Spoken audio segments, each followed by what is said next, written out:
मैंने बताया कि 1 साल इनका ये सोचने में चला, राइट? ठीक है। तो क्या एक तो हमारे पेरेंट्स को आई गेस मैं ये मानता हूँ पेरेंट्स को ये चीज समझाना ज्यादा टफ होता है कि हमें 1 साल के गैप की बहुत ज्यादा जरूरत है। हाँ, तो इस बारे में आप क्या बताना चाहेंगे? आई गेस कि वीडियोस में पेरेंट्स भी देख रहे होंगे वीडियोस को। बिल्कुल। तो आप पेरेंट्स के लिए क्या सजेस्ट करना चाहेंगे? उनको गैप लेना चाहिए या नहीं लेना चाहिए स्टूडेंट के लिए? बिल्कुल।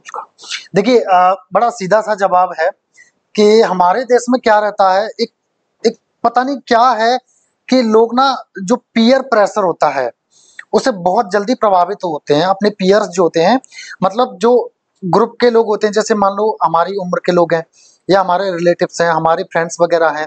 अब जैसे हमारे जो स्टूडेंट्स होते हैं हमारे देश में, उनके जो माता पिता ज्यादातर चीजें डिसाइड करते हैं कि तू ये करेगा, तू ये करेगी, तू ये करेगा बेटा, तू ये करेगी, है ना, ऐसा होता है। बट मेरे हिसाब से जो, बिकॉज बीइंग अ टीचर मुझे पता है कि बच्चे को क्या चाहिए होता है, मुझे पता है कि कैसे क्या चीजें होती हैं, सालों से मेहनत कर रहा हूँ और मैंने खुद भी चीजों का सामना किया है। बट मतलब बाय लक मेरे को ऐसा किसी, मतलब ऐसा कह लो कि मुझे कोई बताने वाला ऐसा नहीं था, गाइड करने वाला नहीं था या क्या नहीं था। मैंने अपना करियर खुद चुना और मैंने सारी चीजें अपने खुद, मेरे डिसीजंस रहे। तो मेरा मानना ये है कि बच्चे को, अब मान लो किसी का इंटरेस्ट है साइंस में, या किसी का इंटरेस्ट है मैनेजमेंट में, या किसी का इंटरेस्ट है मान लो आपका इंजीनियरिंग में, या मान लो किसी का है डिफेंस में। अब डिफेंस में किसी का इंटरेस्ट है, वो आपको नहीं तो डॉक्टर बन, और किसी का इंटरेस्ट है मैनेजमेंट में तो उसे को नहीं तो इंजीनियरिंग कर। सब बच्चे की मर्जी चल कहाँ पाती पेरेंट्स, वो पेरेंट्स को समझना पड़ेगा। देखो कई बार क्या मोस्टली जो फेल्योर होती है, चीजें फेल होती हैं, तो वजह उसकी यही है कि बच्चे की जो जो चीजें हैं, जो इंटरेस्ट है वो किसी और चीज में है, और उसको प्रेशराइज करके उसको बना कुछ और दिया जो है जाता है। ठीक है, वो कुछ और सोच रहा है। अब आप खुद सोचो, आप एक इंटरेस्ट के साथ पढ़ाई कर रहे हो और एक आप जबरदस्ती पढ़ाई कर रहे हो, आपका रिजल्ट किस में ज्यादा रहेगा?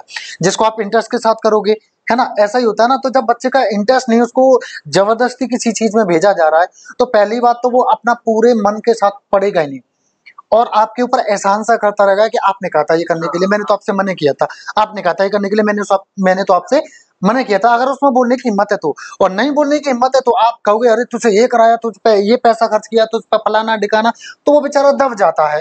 बच्ची हो या बच्चा हो, कोई भी हो, वो दब जाते हैं। तो मेरा एक पेरेंट्स को ये सजेशन रहेगा कि पहले आप अपने बच्चे को समझें कि बच्चे की स्ट्रेंथ क्या है, स्ट्रॉन्ग एरियाज क्या है, वो किस में बेहतर है, वो क्या चीज ऐसी उसको कराई जाए जिसमें वो बेहतर कर सकता है।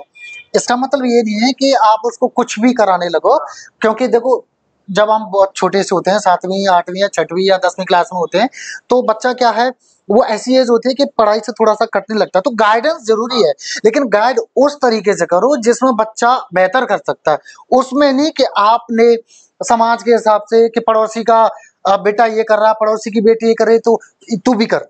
नहीं, अगर आपका बच्चा XYZ में इंटरेस्टेड है तो उसको XYZ कराइए, आप उसको ABC के लिए आप उसको फोर्स मत करिएगा, क्योंकि फिर वो बिगड़ेंगी चीजें, फिर वो उस तरह से अच्छी हो ही नहीं पाएंगी। ठीक है, तो मेरा यही एक छोटा सा सजेशन रहेगा।